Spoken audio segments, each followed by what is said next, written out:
So please say Madhyapapam. Madhyapapam. And this is preventing others from losing faith. Mm.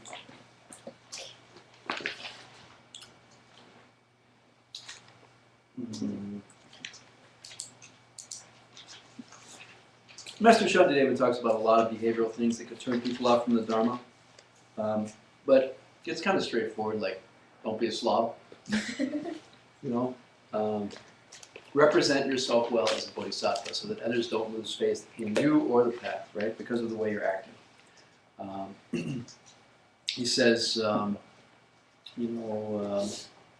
don't just behave in a gross way where people get turned off. They're judging Buddhism based on your behavior. So, have some kind of bodhisattva pressure to act a little more strictly than you might otherwise, right? Because people are watching you and judging you as a result. So good manners, etiquette, he says, good manners for your culture. He goes into things that were problematic in their society, like spitting on people. We don't have that so much,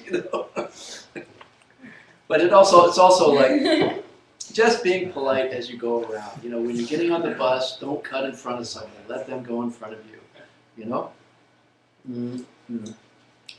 Be sensitive to other people's impressions of you, right? Act in a way which is polite and pleasing to people. So it's a reflection of your commitment to other people and how you're serving them. To be thoughtful and considerate. And hold the door for someone. Let them go through the door first. Let them get on the bus. Just basic politeness and courtesy. Might have been called chivalry at one point in another day, right? He says, just carry your body and yourself in a way which is pleasant and thoughtful and considerate of others. Look nice for other people. Carry yourself nicely for other people. Be polite to other people. Just like that. Okay. That was the second one. Have good manners.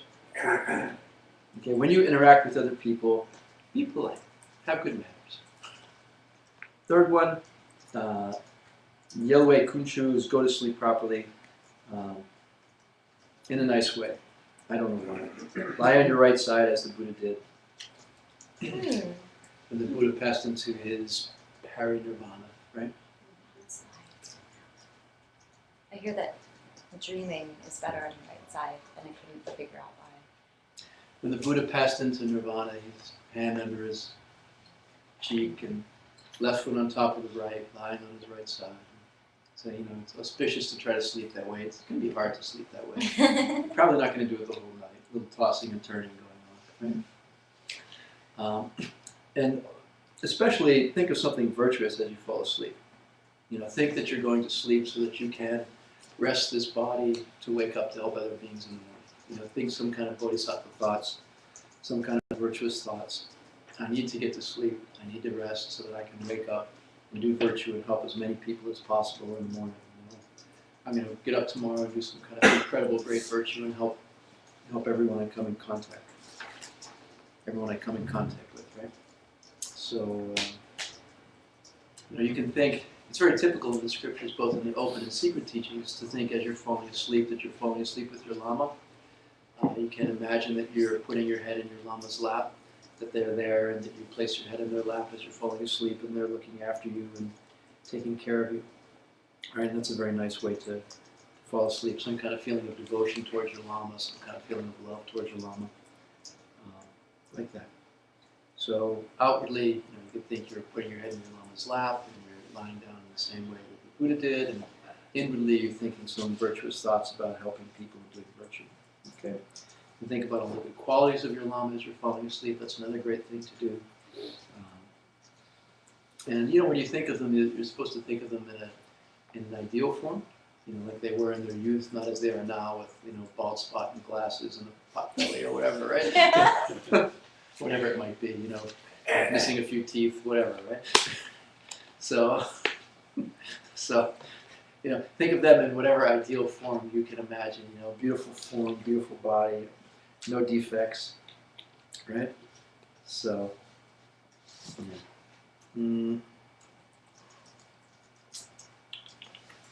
else to make sure we cover.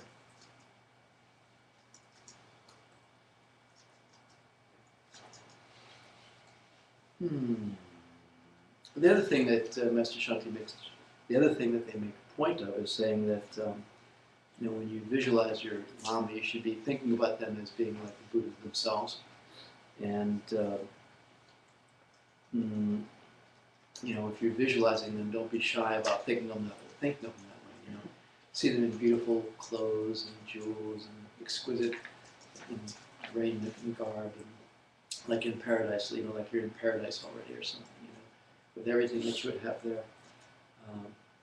So visualize them as a perfect being in paradise.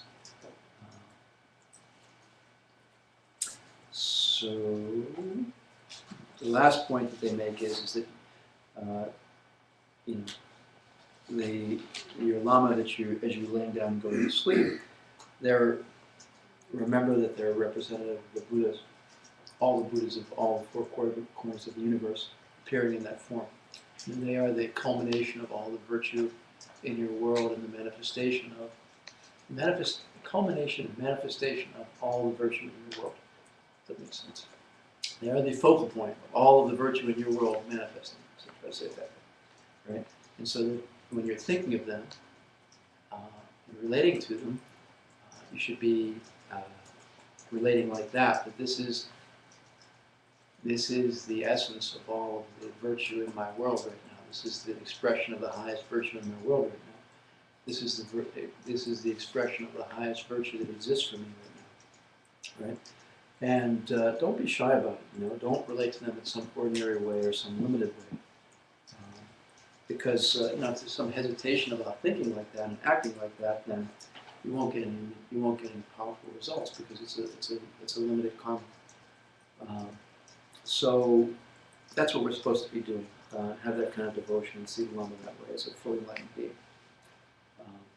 So we need to understand that we're very special, and that the Lama is very special, and that believe that it's possible to overcome death and teach people how to do that, teach other people how to do that, and we'll be happy about it and appreciate it. So that's what we went over a little bit. So thank you.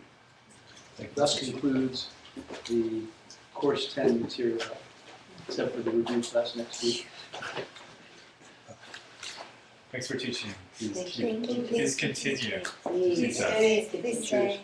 May the karma ripen perfectly and purely for every really teaching to spread everywhere. Amen. Sashi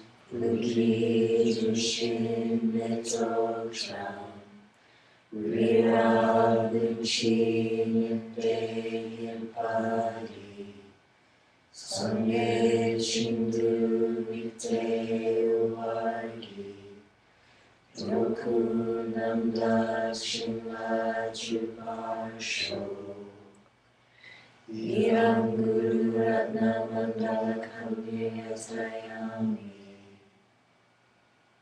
Kewa Kewoku Sunam Yashe Sokshin Sunam Yashe Jumwe Dampa Kuni Truparsho. See the holy being at your crown become smaller and brighter, glowing in light, and merge into your heart, blessing your mind stream, bringing you realizations.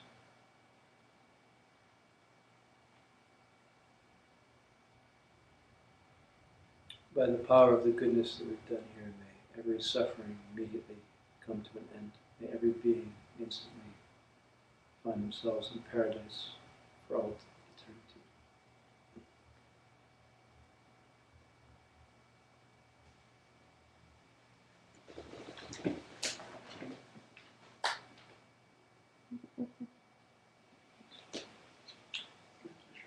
So when is class 11?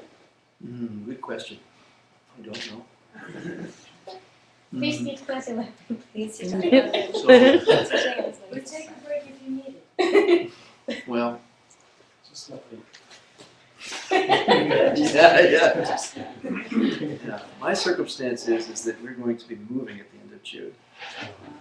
Yeah. Where are you? Where are we moving? It's a good question. So, To North Japan. To his house.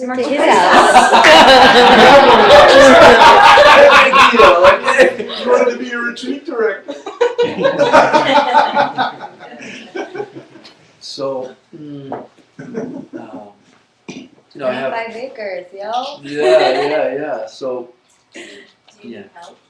do I need help moving? Yeah, I probably will need help moving. You can email me if you want to help. That's very kind. Thank you. There's a very, what shall I say? Strong possibility. No, I'm not gonna say. There are a couple of possibilities. There are two possibilities. One is that I'll be here, and the other is I won't. Here, as geographically, that is, as in, be out of state. So, depends upon how work things shape up.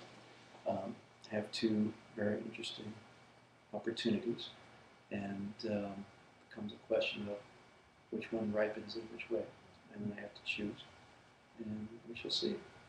So, it's kind of a sad thought that this might be my last course taught here, but Mr. Carmel will decide, right? I don't know. So it's very possible we will continue to be in this area long term. It's possible we won't. It's a little bit up in the air and in flux at the moment. So we shall see. So as it stands right now, I have no other plans to schedule course 11 after we moved at the end of June and settled in and get sorted out. Then, presuming I'm here, then we'll continue. Obviously, if I'm not here, I won't. Although Hector did say to me, well, Via Skype. There is streaming Ustream. classes at the 3 Jewels every week from live from another state.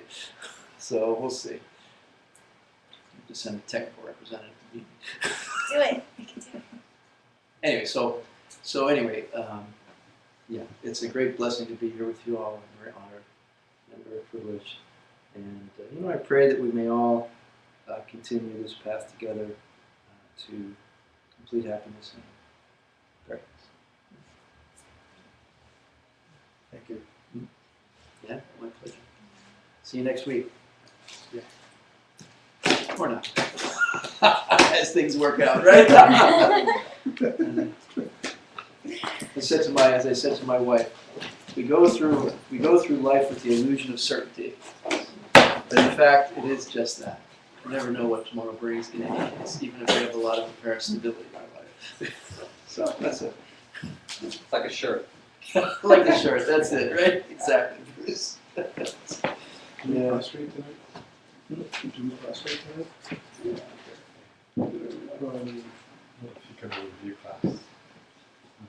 I wouldn't think too hard. It's whatever you feel. Hey, dear.